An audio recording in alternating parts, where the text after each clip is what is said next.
बहुत साल पहले एक मंदिर में रहता था एक धार्मिक व्यक्ति। लोगों के लिए वो पूजा पाठ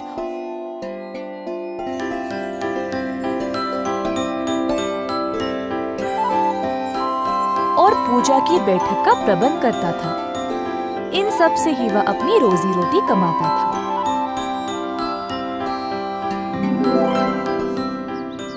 धीरे धीरे काफी पैसे जमा हो गए और पुजारी जी अमीर बन गया और अपना सारा धन एक थैले में सुरक्षित रखता था। कई हफ्तों से एक ठग की बुरी नजर उस पुजारी जी और उनके धन पे थी।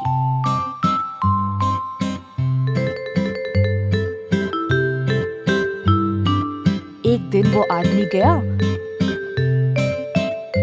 पुजारी जी के पास और बोला, गुरुजी, आप मुझे अपना चेला बना ले। उस ठग ने इतने मासूमियत और नम्रता से पूछा कि पुजारी जी को कोई शक नहीं हुआ और उन्होंने इस बात के लिए मान लिया।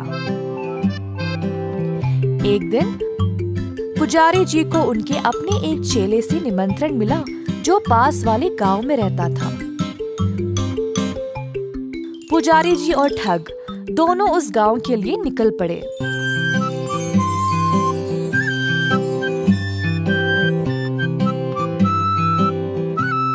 रास्ते में उन्होंने एक नदी देखा। पुजारी जी ने कहा, बेटा, मैं नदी में स्नान के लिए जा रहा हूँ। मेरा वस्त्र पकड़ना और मेरे सामान की रक्षा करना।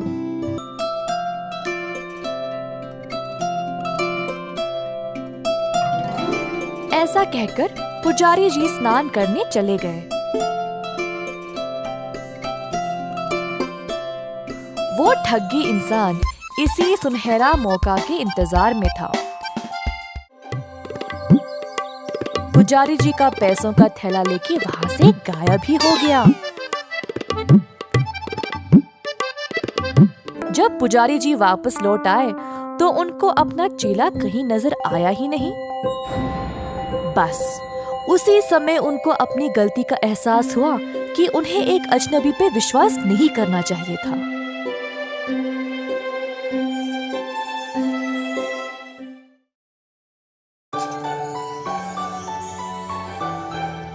एक बार द्रोणा नाम का एक पंडित था जिसने अपनी जिंदगी के सारे सुख साधन त्याग दिए थे। एक दिन उनका भक्त उन्हें मिलने आया। भक्त ने देखा कि कैसे वो पंडित बहुत कमजोर और भूखा था। उसने पंडित को 2 गाय के बच्चे दिए। पंडित ने भक्त को आशीर्वाद दिया और उसे वहां से भेज दिया। पंडित वो गाय के बच्चे अपने साथ ले गया और फिर रोज उन्हें खाना देता, जैसे घी, मक्खन और भूसा, जिससे वो स्वस्थ और बड़ी हो जाए। एक सुबह एक चोर ने देखा कि कैसे वो गाय बड़ी और मोटी हो गई थी। उसने उन्हें रात में चुराने का सोचा। उस रात वो चोर पंडित के घर की ओर जा रहा था। हे भगवान, ये क्या है? राक्षस प्रकट हुआ और बोला, मैं हूँ राक्षस सत्यवचन। तुम कौन हो? मेरा नाम राकेश है और मैं यहाँ से 2 मोटी गाय उस पंडित से चुराने आया हूँ। अच्छा, चलो हम दोस्त बन जाते हैं। मैं बहुत भूखा हूँ तो मैं उस पंडित को खा लूंगा, तभी तुम गाय चुरा लेना। राक्षस ने कहा। हाँ ठीक है, चलो, चोर बोला। चोर और सत्यवचन पंडित के घर पहुंचे।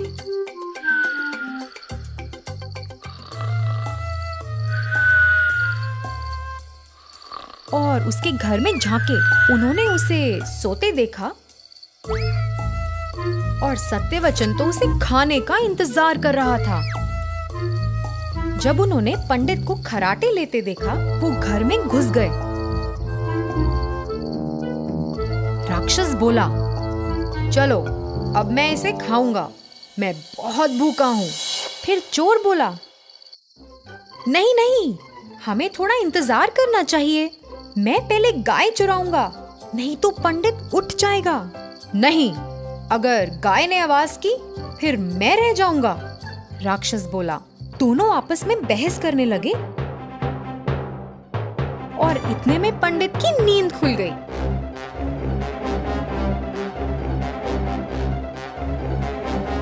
कौन है वहां? कौन हो तुम? पंडित जी, ये राक्षस आपको खाने आया है, चोर बोला। नहीं नहीं, ये चोर तुम्हारी गाय को चुराने आया है। पंडित बहुत डर गया और उसने भगवान से उसे बचाने के लिए प्रार्थना की और फिर अचानक से राक्षस गायब हो गया। पंडित ने फिर लाठी उठाई और उस बुरे चोर को भगा दिया। चोर तो अब भाग गया। मेरी गाय भी सही सलामत है और मैं भी जीवित हूँ। शुक्रिया भगवान जी। एक समय की बात है, एक पंडित था जो बहुत धार्मिक स्वभाव का था। वो अपने पड़ोसियों की सुख शांति और धन संपत्ति के लिए पूजा करके अपने लिए रोजी रोटी कमाता था। वो बहुत खुशहाल जिंदगी जी रहा था अपने पत्नी और बच्चों के संग। एक दिन पंडित पास के शहर में पूजा करने गया।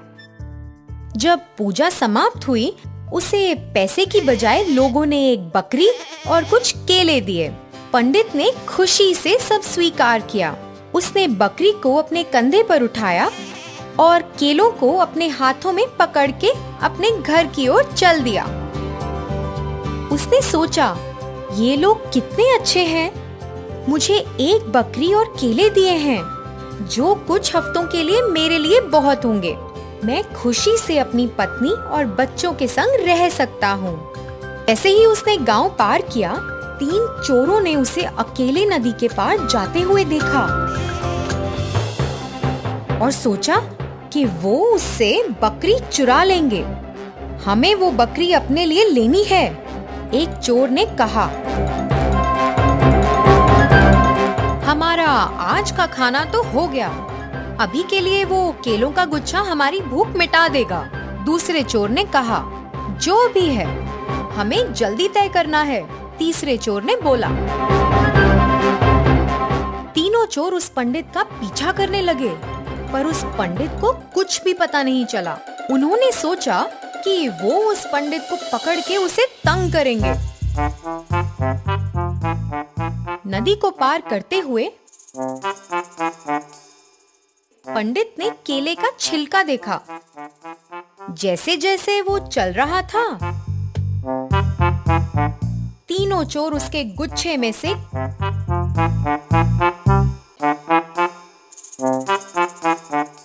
केले खाकर छिलका पंडित पर फेंक रहे थे। छिलके देखते हुए पंडित परेशान सा होने लगा और सोचने लगा कि ये कहां से आ रहे हैं। उसे अभी तक पता ही नहीं लगा कि उसके केले का गुच्छा तो वहां था ही नहीं। अरे, ये क्या हो रहा है? इतने केले किसने खाए और यहाँ छिलके फेंक दिए? ये सोचते हुए उसने अपनी बकरी को अपने कंधे से नीचे उतारा और जैसे ही केले के गुच्छे को रखने का सोचा, उसे एहसास हुआ कि केले तो हैं ही नहीं और एकदम हैरान हो गया। फिर पहला चोर पंडित के पास आकर बोला, पंडित जी, ये क्या है? आप सारे केले खा गए। आप ये 12 केले अपने परिवार के लिए लेकर नहीं जा रहे थे। ये तो बहुत हैरानी की बात है। ये बोलकर चोर वहाँ से चला गया। परेशान पंडित सोच में पड़ गया, ये केले तो मैंने नहीं खाए, फिर सब कहाँ गए? इसका क्या राज है?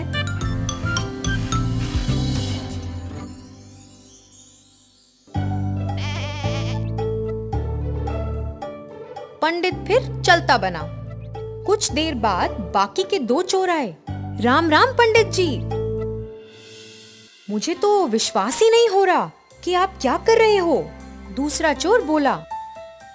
फिर तीसरे चोर ने कहा, आप अपने कंधे पर एक मरी हुई बकरी लेकर जा रहे हो? पंडित ने गुस्से से कहा, ये बकरी मरी हुई नहीं है, ये जीवित है। गुस्सा मत होइए पंडित जी, ये मरी हुई दिख रही है, मगर आप जो भी करेंगे ठीक ही होगा। दो चोरों ने कहा और हंसते हुए वहां से चले गए।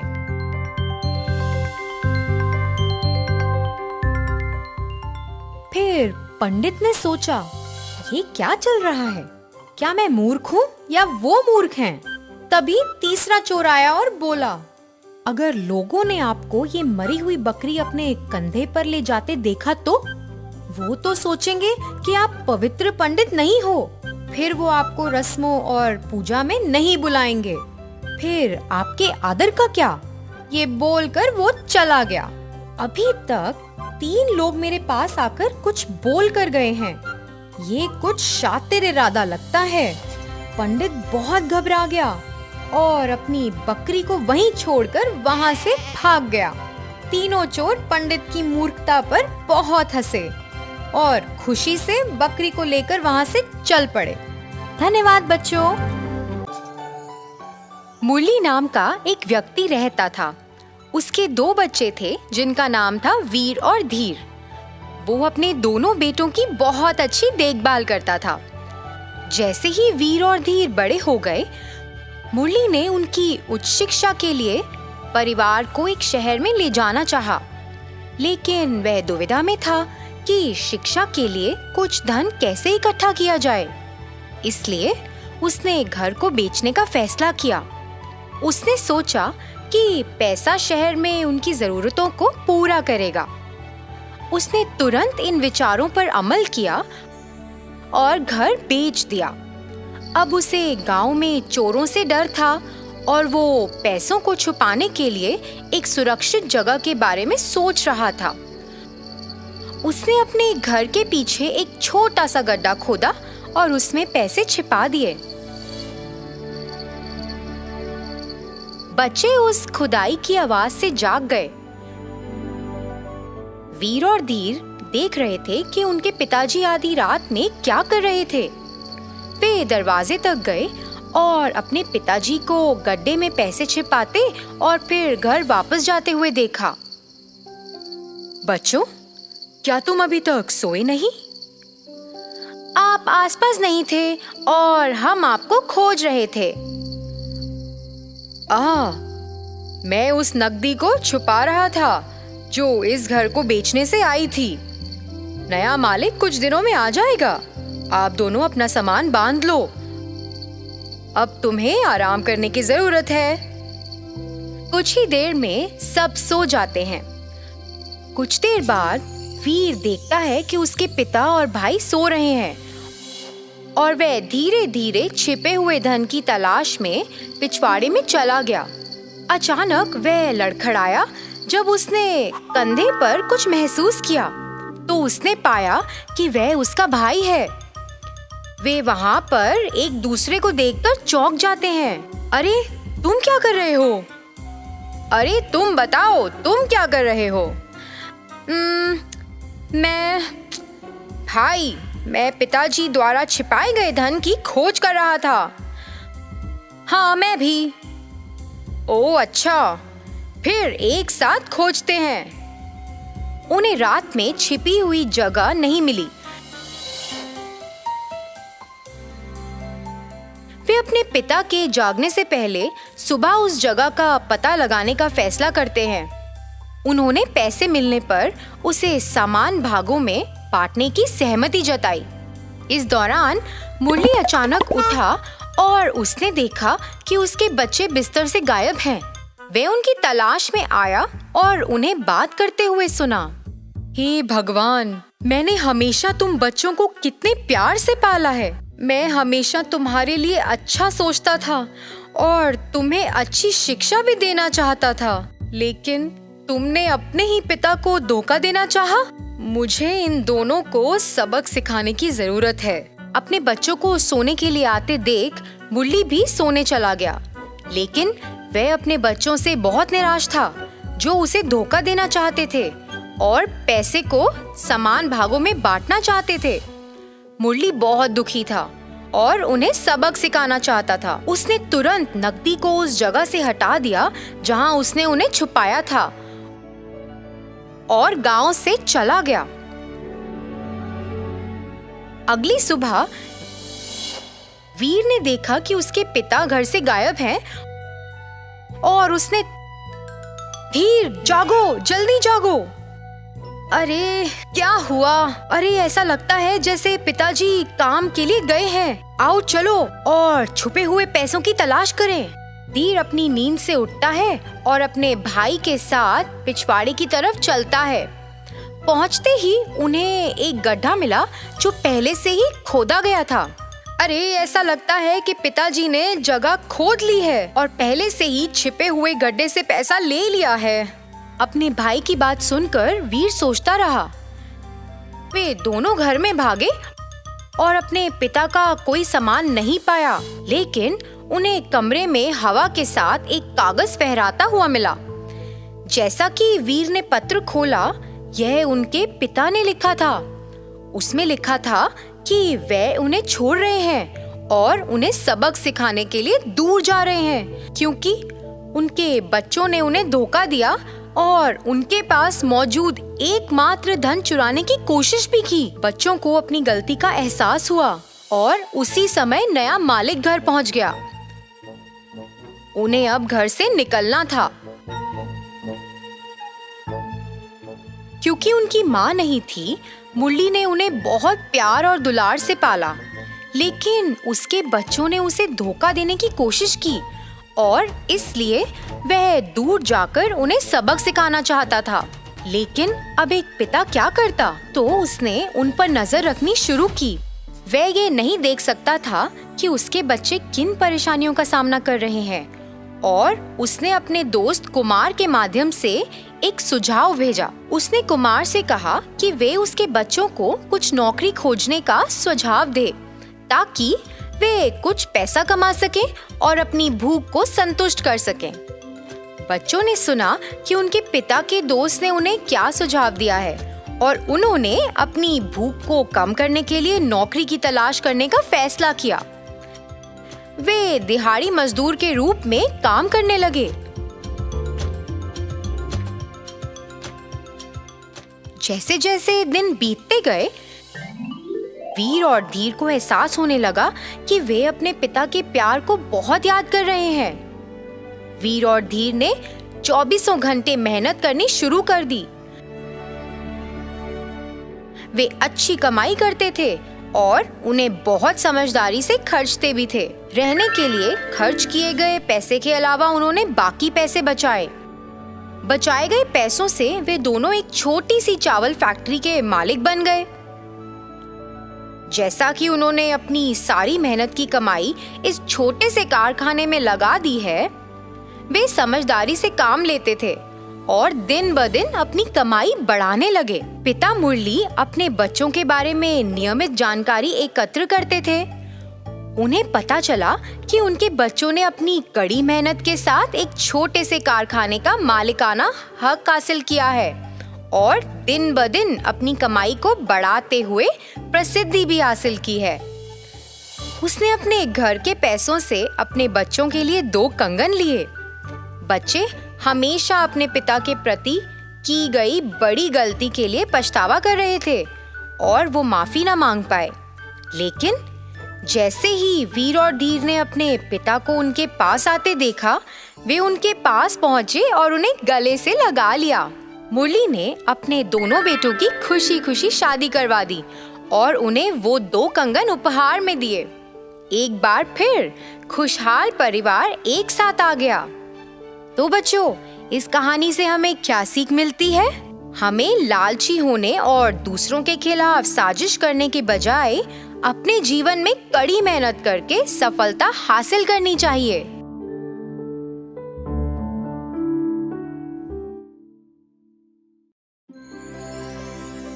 एक लंबे समय पहले एक गांव में अभिनय और अरविंद नामक 2 दोस्त रहते थे। अभिनय बहुत लालची था और हमेशा सब कुछ उसके ही इच्छा के अनुसार हो ऐसे सोचता था। अरविंद बहुत अच्छा इंसान था। वो स्थितियों के अनुसार व्यवहार करता था। अभिनय और अरविंद दोनों साथ में प्याज का व्यापार करते थे।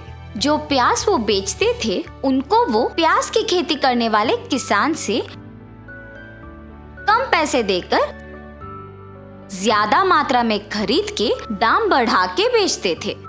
प्याज, ताजा ताजा प्याज ले लो भाई, ले लो। ऐसे जोर से चिल्ला के अभिनय और अरविंद प्याज बेच रहे थे जब एक आदमी प्याज खरीदने उनके दुकान आता है। 1 किलो प्याज कितना है बाबू? 50 रुपए भाई साहब। अरे, प्याज का दाम बढ़ गया क्या? हाँ जी, बढ़ गया। मैं 5 किलो प्याज लूंगा, 40 में दे दोगे? ठीक है, लीजिए। ये क्या बात हुई अरविंद? तुमने 40 रुपए में हाँ कह दिया। तुम कुछ नहीं जानते हो। मैं बात करता हूँ, रुको। भाई साहब, आप 10 भी किलो ले लेंगे तो भी 40 रुपए के दाम पे प्याज नहीं बेचेंगे हम। हमारा नुकसान होगा। अब आपकी मर्जी। अभिनय के कठोर तरीके से बात करने के कारण वो आदमी वहां से चला जाता है। अरे अभिनय, हमारे पैसे तो हमें मिल रहे थे ना, तो तुमने उस आदमी से ऐसे क्यों बात किया? अगर एक आदमी को इतने दाम पे बेच दिए तो उसे विक एक के बाद एक हमारे पास इसी दाम से खरीदने आएंगे। हमें खरीदे हुए पैसों से ज्यादा दाम के लिए बेचना होगा, वरना हमारा नुकसान होगा। कल देखना, वही आदमी हमारे पास आएगा इसी दाम से खरीदने। तुम ज्यादा मत सोचो। अभिनय की बातें सुनकर अरविंद कुछ नहीं कहता है और अगले दिन अभिनय के बात के अनुसार वो आदमी लौट के दुकान आता है प्याज खरीदने। ठीक है, तुम्हारे ही दाम पे 5 किलो के प्याज दे दो। और अभिनय प्याज दे के पैसे लेता है।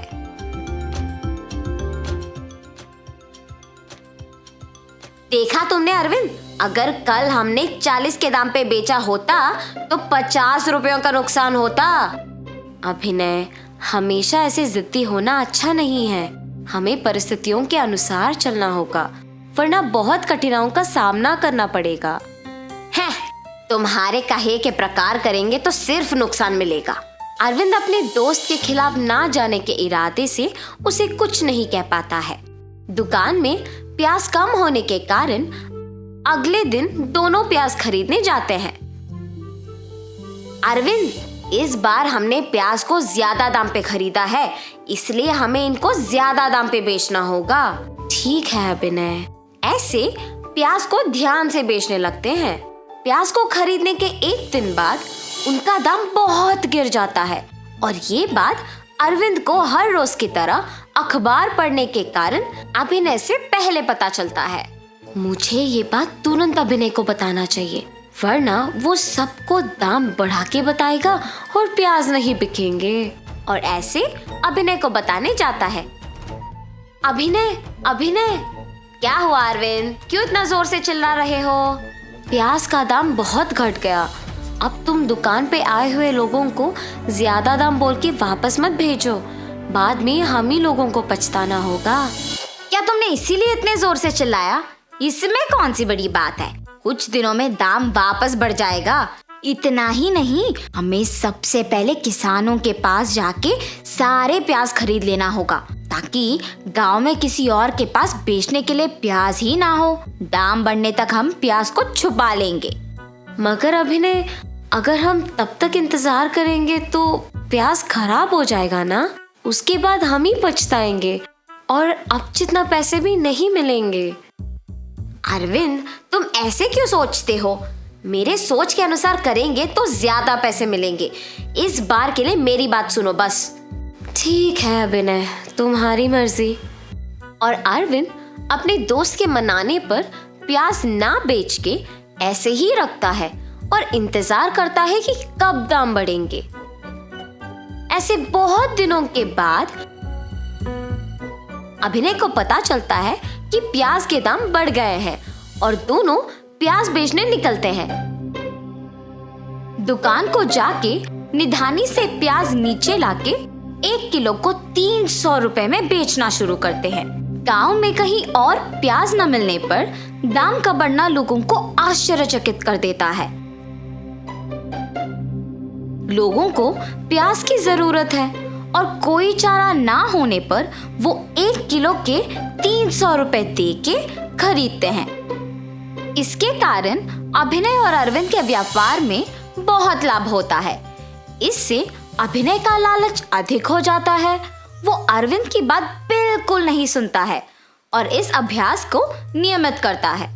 लाभ के लालच में अभिनय अरविंद के बातों को नजरअंदाज करके गांव के सारे प्याज को खरीद के दाम के बढ़ने का इंतजार करके तब तक प्याज को छुपा के उन्हें बहुत महंगे दाम पे बेचना आदत बना लिया था।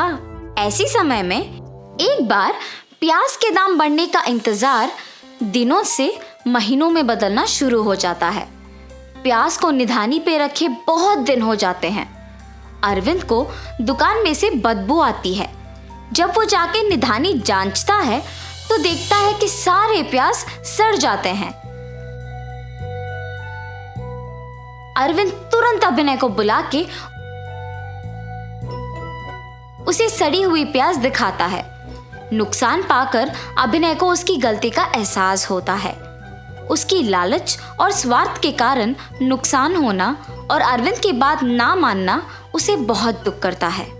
अरविंद, ये सब मेरे लालच के कारण ही हुआ है, मुझे माफ करो। हमेशा तुम्हारी ही इच्छा के अनुसार सब कुछ होना चाहिए, ऐसा व्यक्तित्व अच्छा नहीं है। कम से कम अब समझो कि परिस्थितियों के अनुसार चलना ही अच्छा है। हाँ अरविंद, हमें पता नहीं कि कब हमारी स्थिति बदलेगी, इसीलिए उनके ही अनुसार चलना भला है। अगर तुम्हारी बात सुनी होती तो आज हमारा नुकसान नहीं होता। मुझे लालची नहीं होना था, अब आगे ऐसे कभी नहीं होगा। तुम्हें अपनी गलती का एहसास हो गया ना, मुझे सिर्फ इतना काफी है। जो हो गया सो हो गया, अब से हम ध्यान रखेंगे। ठीक है अरविंद। और तब से दोनों बिना कोई लालच के ध्यान से अपना व्यापार चलाते हैं और खुश रहते हैं। तो इस कहानी से हमने क्या सीखा? सब कुछ हमारे इच्छा के अनुसार चलाने का जिद करना अच्छा नहीं है। परिस्थितियों के अनुसार अपना व्यवहार बदलना चाहिए।